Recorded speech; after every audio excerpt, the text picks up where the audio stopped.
Hey, how's it going guys? This is Tom from UDS and welcome to our review of Lamentum, a brand new survival horror game by developers Obscure Tales. We're going to tell you everything you need to know before you play, and don't forget to subscribe for more on all things gaming every single week. You're not going to want to miss it.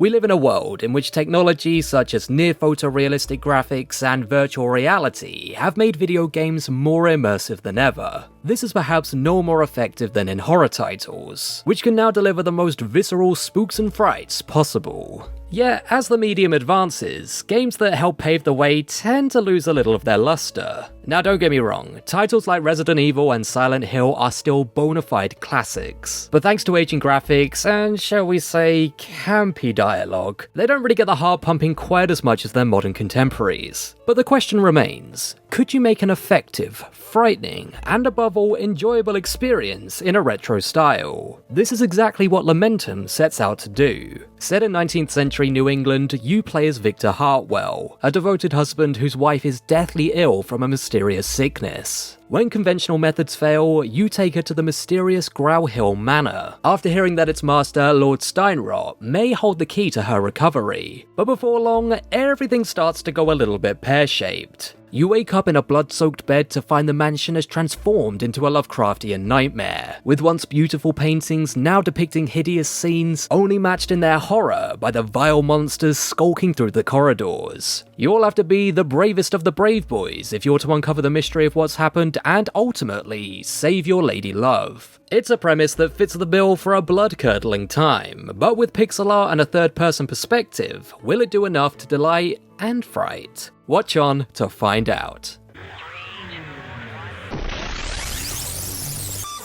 Starting with the gameplay, it's very reminiscent of those early Resident Evil titles. You slowly piece together the story of what's happened by exploring this macabre world, all with very little direction from the start. Instead, it's down to you to figure out the best path to take, with environmental exposition and prompts gently steering you in the right direction. This really helps to make everything feel natural and connected, rather than strong-arming in mechanics or tropes that could pull you out of the moment. As with any survival horror game worth their soul, there's a variety of different puzzles you'll have to solve along the way. Depending on your outlook, you may find some a little obtuse or deliberately, fiendishly difficult. But the main thing is, the answer is always there, you just have to look for it. I spent longer than I'm proud to admit seeking out a rune I needed to complete a puzzle, only to realise I had the items I needed to discover it in my inventory the whole bloody time. When that penny drops and you finally figure out what you need to do, there are few feelings more satisfying.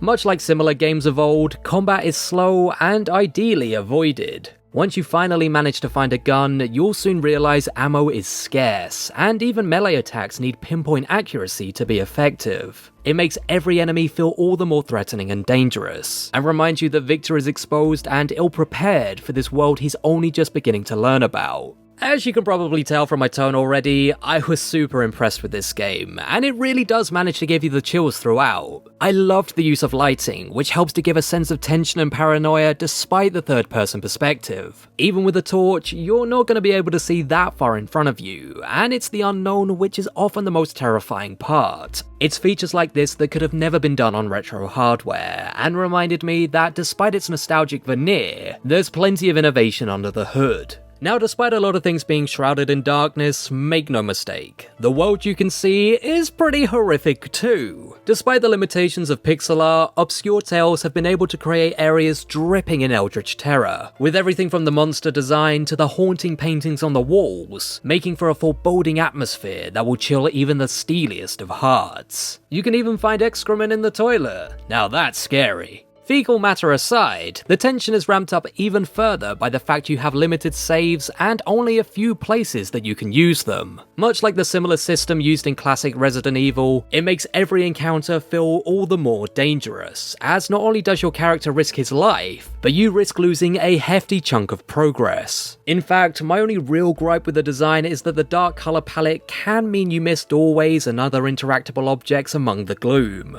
My advice would be whack the brightness up all the way to max to make sure you don't miss anything and end up having to backtrack. As for the story, it really helps to frame everything in a captivating package. And if you're anything like me, you won't want to put it down until you've solved the mystery of what happened that fateful night in Growl Hill Manor. I found myself wanting to read every scrap of paper I could come across, not just on the off chance it could hold the answer to some future riddle, but out of curiosity of what happened while you were out cold. Sure, it might be a bit derivative of its influences, but it manages to take the best of what's come before and spin a compelling tale. With summer winding down and Halloween season fast approaching, Lamentum has put me right in the festive mood. It absolutely succeeds at what it sets out to do, and although it's not really one for repeat playthroughs, it's still one of the most captivating gaming experiences I've had all year. If someone tries to argue with you that old school games aren't scary, just lock them in a dark room with a copy of Lamentum. See how long they last. But what did you think of Lamentum? Please let me know in the comments below, I love reading your thoughts. And while you're down there, why not subscribe for more video game content every single week? Or you can always visit upsidedownshark.com to find out more about everything else we've got going on. But until then, my name is Tom, this has been UDS, and we'll see you next time.